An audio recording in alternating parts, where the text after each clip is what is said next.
Did you know that Yoda has stellar real estate investing advice? It's true. When Luke was talking to him, he says, do not try, do or do not. Well, that's a buy box. Yes or no, do or do not. And that is a super important part in winning in real estate. Some will call it underwriting, some call it analysis. We're going to take you through what a buy box is and why that is absolutely essential to you winning in real estate.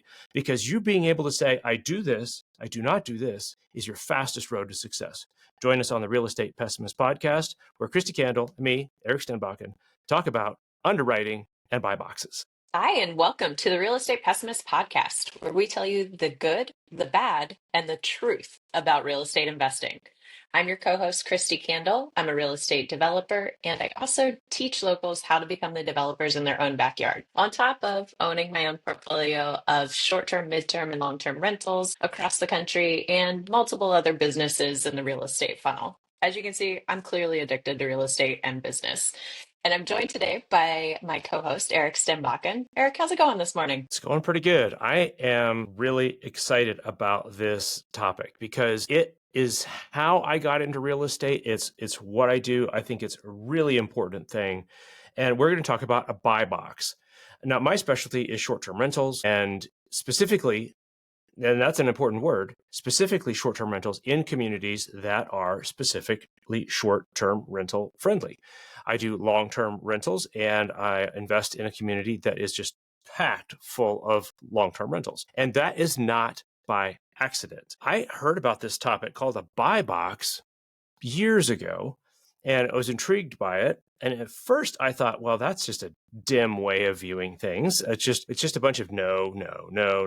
And I come to find out that actually having an awesome tight buy box is so important in almost every area of life. As I was thinking about this morning before we recorded, I thought, you know what? Yeah, getting a good relationship is the result of a really tight buy box in a way. Okay, so what is a buy box? Well, a buy box is both your yes and your no. And the ratio of no to yes is maybe 200 to 1, 500 to 1. This is where people say, wow, okay, that fits the pessimist podcast. And it is not because it's a pessimistic thing. It's because if you know what you want, everything else is an automatic no. And that's the beauty of a buy box. You don't have to spend a lot of mental energy like, is this a fit? Is this not a fit? In a relationship context, if you are single and you're looking for somebody and you absolutely love cruises and margaritas, and that is your favorite thing in the world, and you meet somebody like, I hate the ocean, I hate ships, and I don't drink. Well, guess what? That's probably a no for you. And that's not a lot of stress. Now, for me, in real estate, it really helps us figure out what we want. So, Kristi, let's unpack this, because first, we might want to think, hey, look, let's go look for a little cabin in the woods and let's do this. But that's not where your buy box should start. What we want to do is we want to find that deal, right? We want to jump in and find that deal, that house, that building, the apartment, the complex, whatever the thing it is. But that is actually not where we start. Where do we start, Kristi? It starts with getting super clear with what do we actually want. And in development, we create our vivid vision for what we want to do. Basically, it's a way for you to say, here's what I want from the type of property. We talk a lot about what games are we playing? Are we playing the appreciation game? Are we playing the cash flow? Are we playing the tax game? So you have to know what game you're playing, and that helps define your buy box. You have to know what markets do you want to be in, because I'm personally not going to buy something in South Dakota because I don't see a reason for me to want to travel to South Dakota, whether for fun, for work, for play. Meanwhile, I love Lake Tahoe. And so I will focus in that market. Or I grew up in Ohio, so I'm going to focus on that market because on top of visiting my properties, I can go see friends and family. It's getting really clear on what you want from a quality of life, as well as the property and the performance. Erik and I have two completely different short-term rental models, and they both work phenomenally, but they're completely different. And I wouldn't want to do what Erik does, and he probably wouldn't want to do what I do. So getting very clear, creating that vision, and it's just like goal setting. It feels a little bit annoying. It takes some time. You think, oh, but if I have a narrow net, then I'm not going to get as many deals, or I'm not going to find what I want. And it's actually counterintuitive because it is the opposite. Right. And here's a practical example of how that works as a buy box. I want to be involved in a bigger picture, long range type of assets. I don't want the day-to-day things. I was fascinated with laundromats. And I'm like, okay, cool. I'll start researching laundromats. And I still am, by the way. But I started following somebody on Instagram, and she's talking about, I own a laundromat. And I'm like, okay, so I'll see what she's up to. And almost every reel she posts is her dumping quarters out and counting $1 bills using a machine. But that looks so cool. She's got a big stack of $1 bills. And I'm like, wow, it looks like so much money. And I realized that's probably less than one night of a rental at my lowest end STR. And I'm like, do I really want to be counting quarters every day? Do I want to be the person taking lint out of dryers every day and walking? Answer, no, I don't. Now, does that mean that laundromats are a bad investment? Also, no, it doesn't mean that. It means it's not a fit for me where I am right now. And this is what Kristi and I are talking about, is that your buy box starts with your life box. What do you want? Are you willing to get a 5% return in exchange for something that's very safe or very passive? I've got a friend of mine who invests in real estate. His returns are about 3.5%. But guess what? It is 100% guaranteed, and it is zero work for him. Zero, zero, zero. And he gets tax benefits as a result of this. Because that's what he chose. That's what he wants for where he is in life. He's made his money. He's worked his 60 hours a week, 80 hours a week, and he doesn't want that now. So his buy box is a very different buy box. If somebody wants to be a flipper and you want to just max out your cash earnings right now, but you're willing to forego things like appreciation and your tax write-offs from holding real estate, that's a different buy box. So that's why Kristi and I are saying you don't start with the deal. You don't even start with the asset class. You start with, what do I want my life to look like? And you got to be realistic about this, okay? We would all like to have a life that involves very little reality, but I haven't figured that part out yet. So you start with that. And Cameron Herold wrote a book, Vivid Vision, very small, very short, but very powerful, to kind of guide you through what do you want with your life. Now, an example of picking something that doesn't work for you kind of works like this. Like, wow, I want a life like Brandon Turner. And so I'm going to do, what does Brandon Turner do? Well, he does a lot of things, honestly. But one of the favorite things he talks about is mobile home parks. So Brandon does that. So I'll do that. That is a terrible way to choose your asset class, because the way he does that, I'm going to bet you, is not the way you're going to do that, right? He has assets and resources and so on that make what he does work for him. So you've got to work with what works for you. So first thing is figuring out what you want in lifestyle, and then you get into your asset class, then you get into your regions and so on. And then we get into an actual tight buy box. And this is really freeing. Kristi, what makes a buy box? Just pick an example and let's talk about that. I just had a deal come across my plate yesterday where my realtor in Ohio said there's a mobile home park in the Mohican area in Ohio, which is a place we would go hiking and kayaking and whatnot. And she said, are you interested?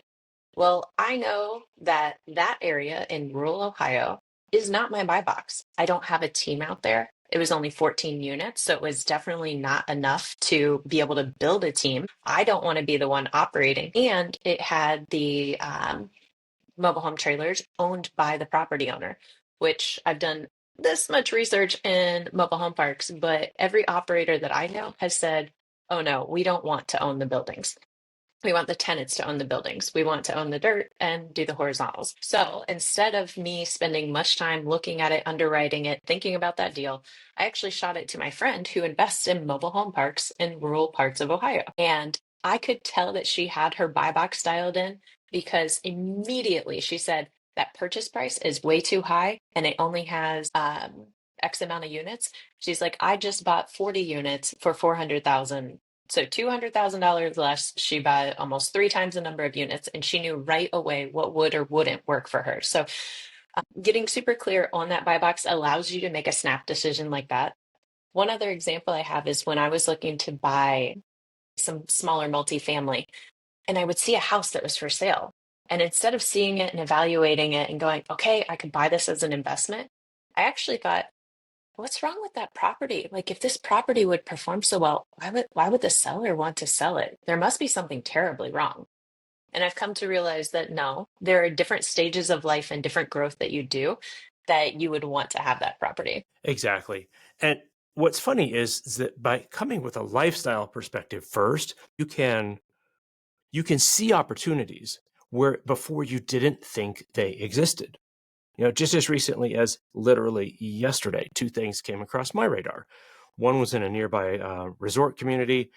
It was brought to me as like, oh, here's this piece of dirt that's for sale. The permits are already done, but it's a development. I don't want to do that. I was like, oh wait, I know a developer.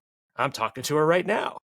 And it's like, oh, and I can drive to this community, and this might be something I could really dial in. I thought, okay, that's a possibility. But it wasn't a possibility the day before, but I know what my lifestyle goals are, and I know kind of what my strengths are. And I thought, although I didn't have that specific asset in mind, it fits this other criteria.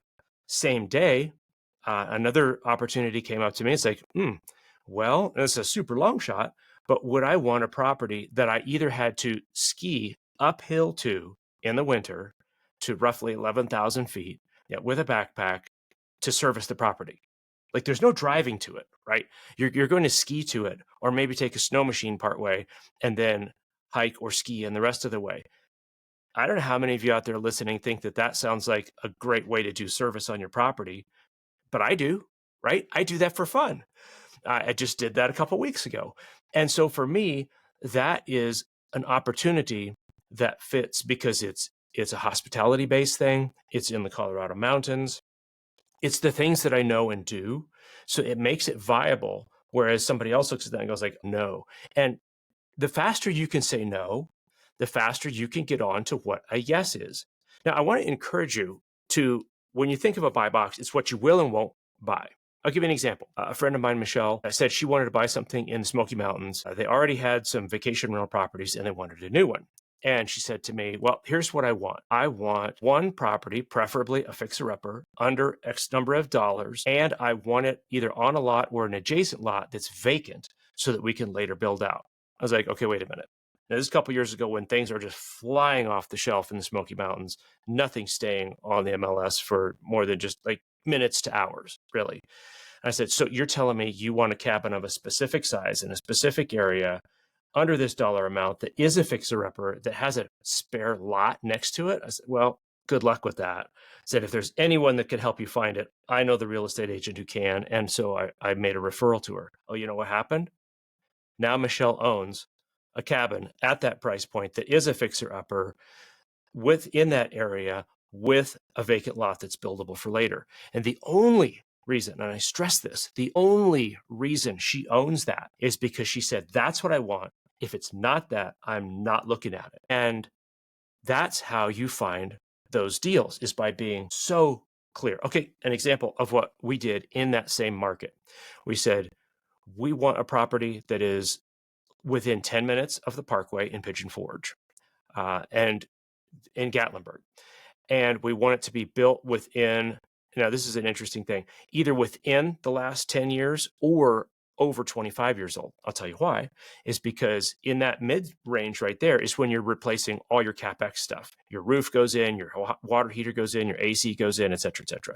I was like, I don't want to mess with that. I either want that done, brand new, or I want to have it old enough it's already been done, right? I don't want to be in the middle territory. So I had an age requirement. I said I want it to be a minimum of 4 bedrooms. We want an indoor swimming pool. It's got to be in a short-term rental HOA if there is an HOA at all. Like I'm not just going to buy in a neighborhood and then just because it's legal today, I hope that the neighbors are okay with it. So it's got to be that. It's got to be a minimum of 2,500 square feet. And I literally have a list of about 30 different things. It has to have internet available. It has to have utilities, blah, blah, blah, blah, blah. All these very specific things. It has to be either a log style cabin or wood siding inside. And like, no, drywall is out. You show me a cabin that meets all these other criteria and it's drywall, not interested. Like my buy box was that specific. Several years ago, right, I think it was on New Year's Day, my real estate agent called up and says, "You're not going to believe this. Here's a cabin," and she rattles it off. It's 5 bedrooms. It's got a pool. It's on an acreage. It's da da da da da, da. And it had probably 29, 28 of my 30 things ish. Right, it was on well water, which I didn't really love. And it didn't have high-speed internet to it yet. I had to use a type of satellite 5G solution. But it had every other thing dialed in to the T. It was actually built by the same builder that we had purchased from before. And the builder liked our choices for the finishes so much that the person who was building this other cabin, what ended up happening is they were under contract for a year building, and a month from completion bailed. The person bailed. Well, guess what? Almost all of the finishes in this cabin, they chose based on our cabin that we had already owned. So it was like, well, yes, this is such a tight fit. We'll do it. So we jumped in, completed the deal, and own it today because we had such a super, super, super tight buy box. And this it's really important because sometimes things will pop up. You're like, oh, wow, I hadn't thought of that, but it fits all these other criteria, which prevents you from falling in love with something that's just cute that pops up and you don't really know why you like it. That's dangerous. And when you're super clear, everything you just described for your friend and for yourself, you were clear. So you were able to articulate that to your agents to say, this is what we want. So now they are Yes. super clear and focused. And instead of them guessing what you want, they know exactly what you want. They're willing to spend the time on you because they know if they find you exactly that, you're going to buy it. You're going to execute on that plan. So you're actually building stronger relationships with your partners as well, because you do what you say you're going to do and you provide clear direction. Right. So one way to think about this buy box thing is a bullseye, right? So we want to start on the outside with your life goals. And granted, I don't have everything totally nailed down there, but I know there's some things that are inbounds and some things that are just out of bounds. Like I don't want that.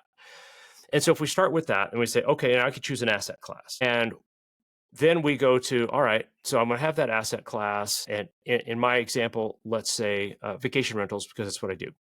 And I don't work on 10 areas at a time because then I lose that laser focus. And then I'll narrow it down to, at the most, 2 areas. That's me. That's how I roll. And I've got an agent in this one market and the other agent in the other market, which, by the way, you need to be sure that when you sign an exclusive buyer's agreement with an agent, that you specify that it's in that market. Right. I had one present a thing to me and said, well, I'm going to be your exclusive agent for a year. And I said, I'm shopping in more than one market. So let's just say it's a year or 6 months. Actually, I shortened it to 6 months in your market. Okay.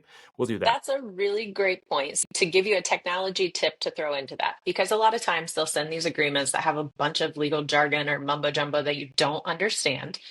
Type in notebook.lm, upload the agreement that the agent said into that. This is free. And ask it questions to say, if I sign this as the buyer, what am I agreeing to? And it will point out to you things like, oh, you're agreeing to exclusively work with them in every single state. And you're agreeing to do this for a year.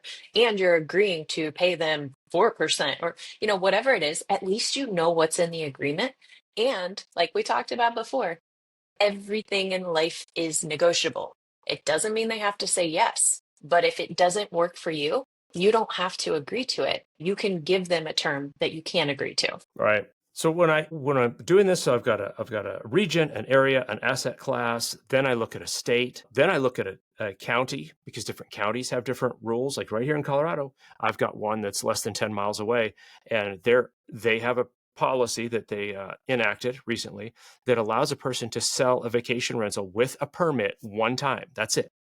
If I buy it right now in this particular county, I can run it as a vacation rental because if it's already licensed, it's grandfathered in. However, I can never sell it again as a vacation rental unless they change the law.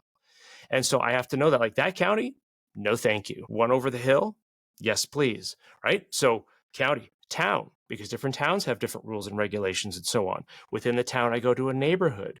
And then within the neighborhood, maybe specific streets. It's like, well, that one has a view and that one doesn't. And Maybe you want the view and you're willing to pay for it, or maybe you're like, well, my budget doesn't allow it, and so we're not even going to look on that street unless it hits this other thing. And I was like, okay, there we go. So you've got to consider your budget. I mean, be realistic about this. I know fairly famous operators, when they give their cash on cash numbers, what they say is they'll take the purchase price and your money down. Let's say it's 10% down. And then they say, well, but you've got to pay $200,000 to renovate it. And let's suppose your money down to purchase was $50,000. So you're $250 in cash, right? But when they share the cash on cash returns with potential buyers, they only share your cash to purchase and they do not include your cash to rehab. So when they talk about their cash on cash returns you're going to get at 30%, that's why, is they're just not mathing it out that way. So you've really got to be clear, like, well, here's my purchase price that I'm willing to do. Here's how much money I'm willing to do in rehab. If it goes over that, it's out. It just isn't out, because if you fall in love with a thing, oh, it's so wonderful, we'll just make it work. If you start telling yourself, I'll make it work, I don't care whether this is relationships or a car my first car was a British car. Let's just say there was a lot of, I can make it work, and held that thing together by willpower and all of the money I earned as a high school student. If you get into those situations, you're going to find yourself feeding a very hungry, maybe hopefully not a monster. So you have to have really tight, like, this is what I will do, this is what I will not do. And down to my buy box, literally, I had said in my buy box, this place cannot have just drywall, because I want it to look like a certain vacation home, because of its location, because of the clientele. And that makes it so easy. People say, you really look through 500, probably 500 to 1,000 listings. Yeah, because guess what? Each one takes me on average 10 seconds, because I can look at it like, nope, nope, nope, because I know the exact area that I want it to be, and I know the size and the bedroom count, and does it have a great room, and does it have a deck, blah, blah, blah, for all these reasons that I have for what I'm buying. And I can just go, nope, nope, nope. Yeah, I love what you said too with how you'll narrow it down to two, no more than two markets at one time. I remember telling someone, because I will set up a market and then I'll move to the next, because my strategy is value add. I want to buy properties that are much more rundown and are going to require basically a full gut and a remodel, because I want to know that, one, I bought it for a good price, because the price I'm buying that for, I could not do new construction anywhere close. So I know if I remodel it, I now have brought everything up to where my CapEx is now not an issue, because I've replaced everything in that property. And now I've built that team of contractors, electricians, plumbers, handymen, carpenters, cleaners. I'm deep in that market. I go super deep in a market first, and then I move on to my next one. I remember when I had moved from Nevada over to Ohio, and I had people going all crazy about the Smokies and why don't you invest there? And I said, I refuse to. I said, don't even send me a property. I said, when it hits my inbox, I hit delete, because I don't want to spend any amount of time on a market or on properties. I don't know that market yet. I don't have my team there yet. And by doing that, that allows for me to go deep in a market, feel confident that when water heaters go out, when water mains bust, when the roof leaks, when we have to evict a tenant, sure, it sucks, but we have a team to go do it, so I can stay focused on the new market that I'm building out at that time. Right. And that's Kristi's strong suit, is building things out and doing the rehab and doing the guts and stuff like this. And in Tennessee, I can say people were wildly too optimistic with things that needed guts and repairs and renovations. They just didn't. There was no, as they say, meat on the bone there, because everyone was so optimistic about what the property could do. One of the really important things that you got to consider with this underwriting, and by the way, this whole thing we're talking about here is underwriting. Mhm. It's basically a fancy word for, will it work? Right? That's all it is. It's just saying, will it work? What are my risks and what are my rewards? And so far, we've kind of been talking about, well, what do you want? Well, what you want, if you're a real estate investor, is you want income. And so one of the parts of underwriting, and people sometimes think that this is the only part of underwriting. It's like, well, it's just how much is it going to make? No, that is not the only thing. The how you get there to how much it makes starts way back with lifestyle and goes through your asset class and goes to regional and goes to all these other things. And then it gets down to projected income, which you have to balance with your projected expenses. Now, notice I'm saying projected, kind of like on the news you hear, well, alleged, this, because, well, unless you're convicted, you can't say that.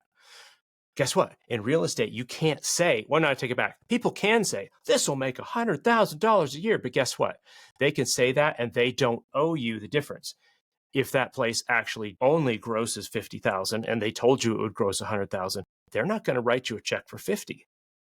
So this is on you as an investor to project income. And this is where you should be, I don't know about a pessimist, but you've definitely got to be a realist as you look at potential income from a property. We're not going to dive too deep into how to do that. That's worth its own show.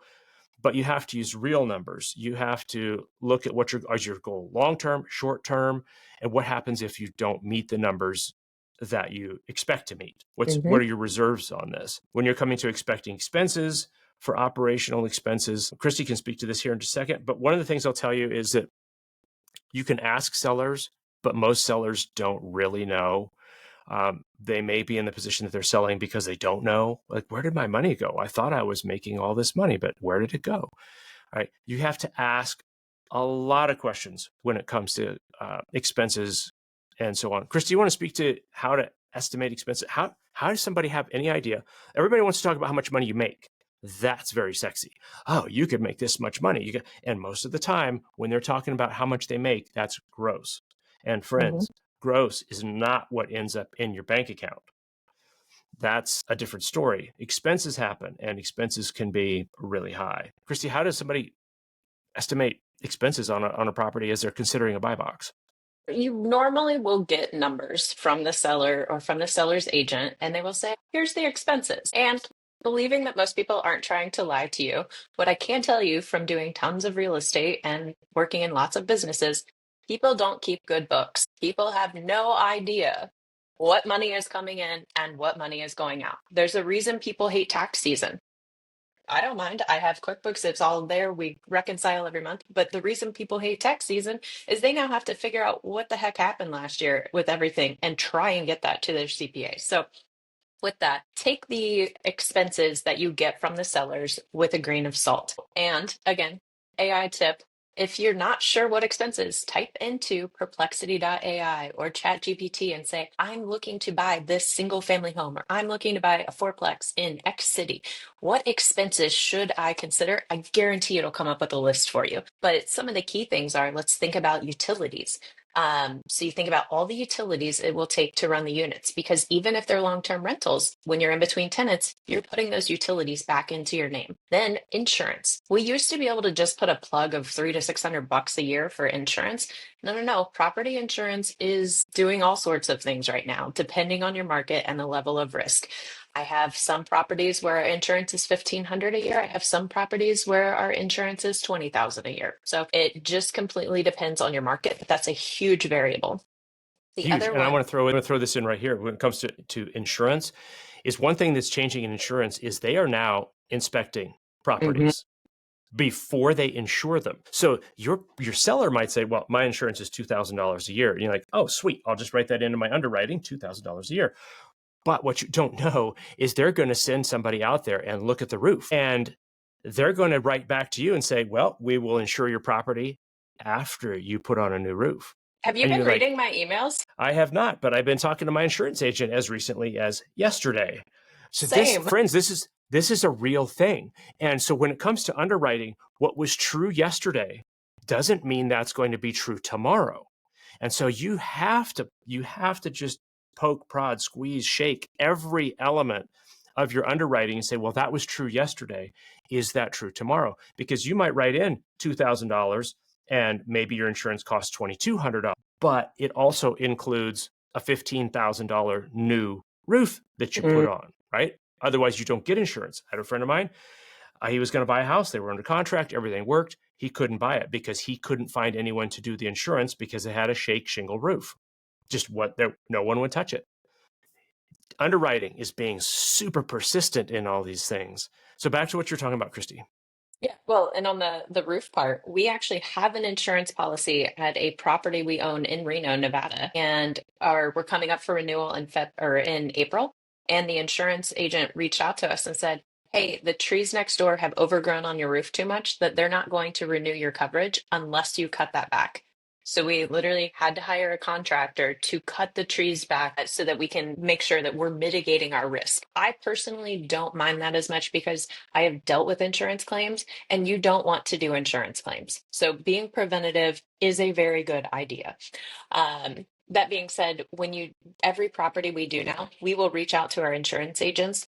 I don't care what the property owner has. I will reach out to my agent and say, I would like a quote on this policy. We can bind it if we go, but I need to know a ballpark so I know what I'm dealing with in my underwriting. The other huge variable that most people miss or don't put the right number in is property taxes.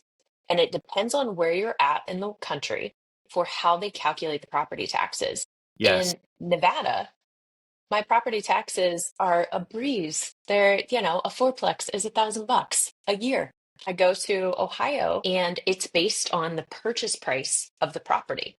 So when I buy that property, if the previous owner bought it for 200 and I bought that for 600, my property taxes are going to significantly increase. So the way that I found to mitigate this is I literally reach out to the tax assessor direct and say, I'm going to buy this property. How are you going to assess my taxes? And is it in a year and a half you're going to figure it out? Is it upon sale? How and when is this going to go up? And how do I account for it?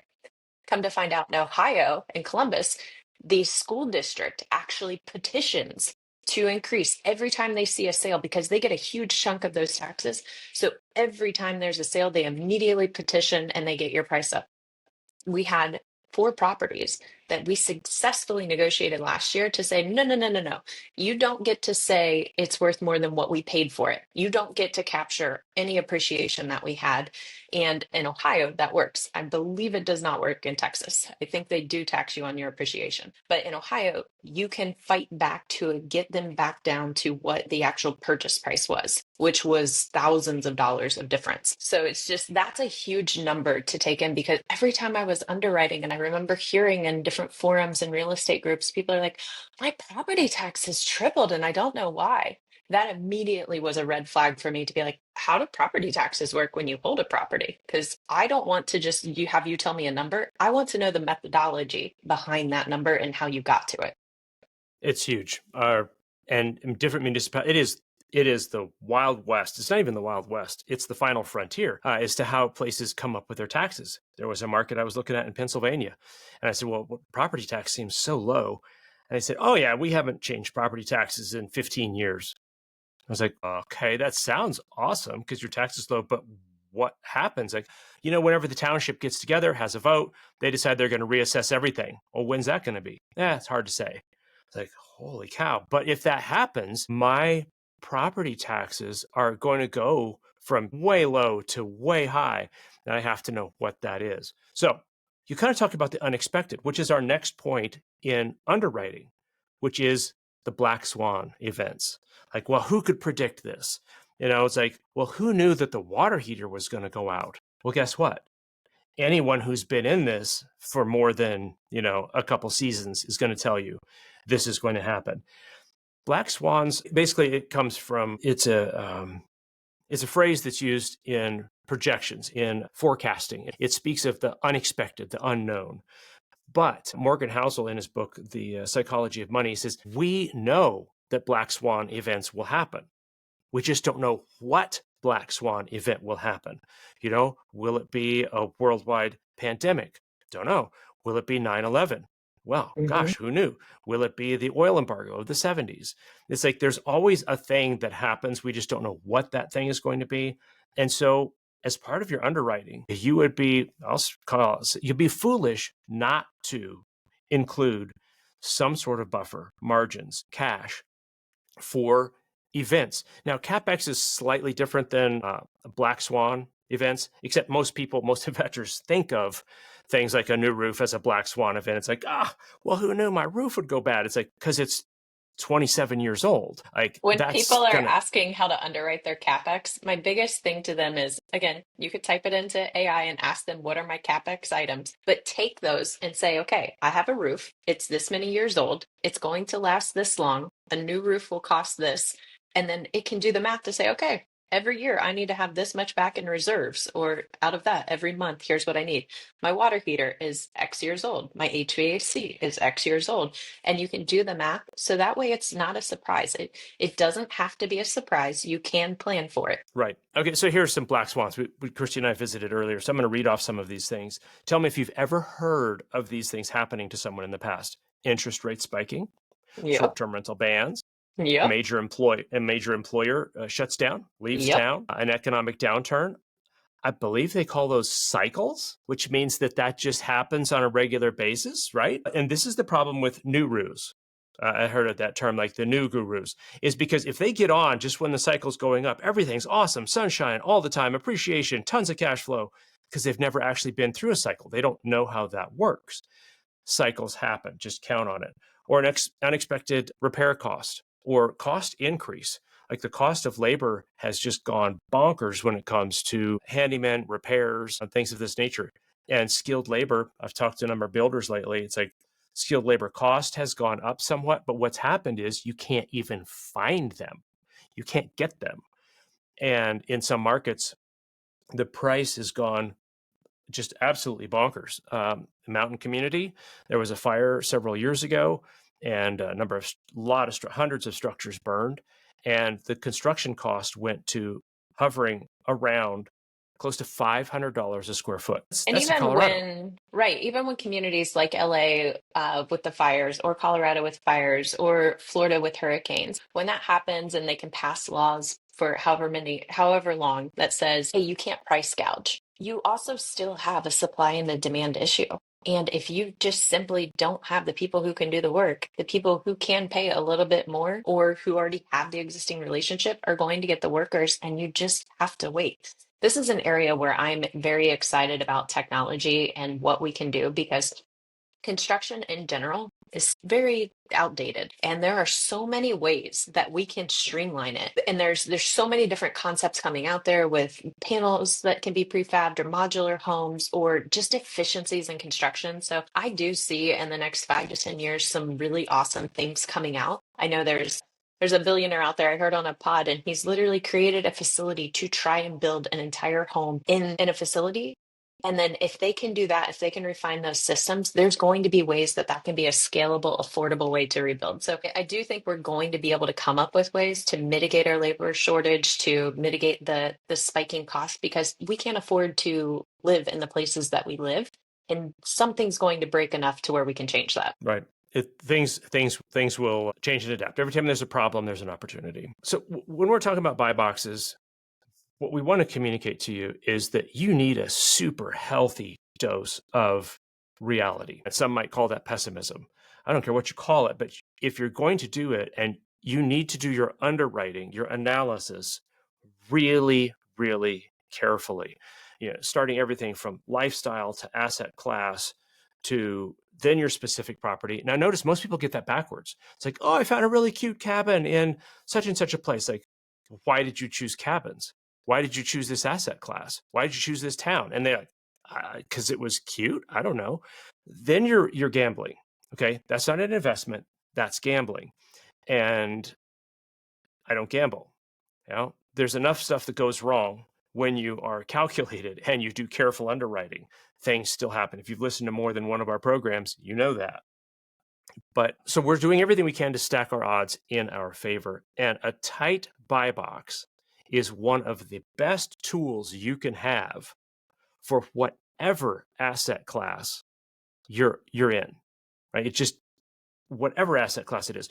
Well, it's interesting, if you look at where McDonald's buys, or where Walgreens buys, or where Costco buys, they have very, very, very, very specific criteria, another word to call buy box, before Site they will do it. selection criteria. I've worked with a lot of those national tenants, and they won't even look at a deal unless you have presented it to them and explained how this property can exactly fit every single one.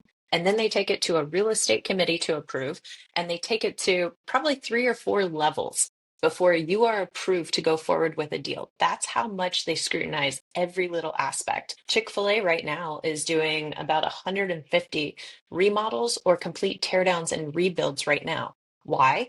Because they literally have used drones to see how their drive-throughs are functioning, and they're optimizing them to better serve the customer and their needs. And the level of market research that goes into their site selection is amazing. And you don't have to have that detailed of an approach, but you should do more than just, it looks cute. Because you want to be clear on your market and what you're doing. You want the partners that you're working with, your brokers, your contractors, everyone to understand, oh, this is me, this is what I do, because you're going to get preference with them. And you're going to have so much more peace of mind because you will know what to expect and fewer things can go wrong the more you have that all outlined. 100%. So we hope this has given you a lot to think about, to chew on, and that you can sit down. And if you can't articulate your buy box, I mean, if you can't, like elevator pitch, you've heard this phrase before, an elevator pitch. If you can't articulate your buy box in an elevator pitch, and I'm talking between ground floor and the sixth floor, you can't explain what it is you do in that tight a thing so that when that person gets off, they're like, oh, that's what that person does. They do this, this, this, this, and this. And if it's not that, that's not what they do. If you can't articulate it that tightly, you don't have a tight enough buy box yet. You don't have to go to the lengths of a Costco or a Chick-fil-A or a Walgreens, right? But the reason they do this is because they want to win. They have a lot on the line, and so they take their time doing this. This isn't just a thing that's like, oh, what a drag to do all that. No. These criteria is how you win in real estate. And that is why at the Real Estate Pessimist Podcast, we tell you the good, the bad, and the truth about real estate investing. I hope you join us again. If you find value in our podcast, the highest compliment you could pay us is to leave a positive review and to forward this to a friend who would benefit from it. Thanks for joining us. See you again.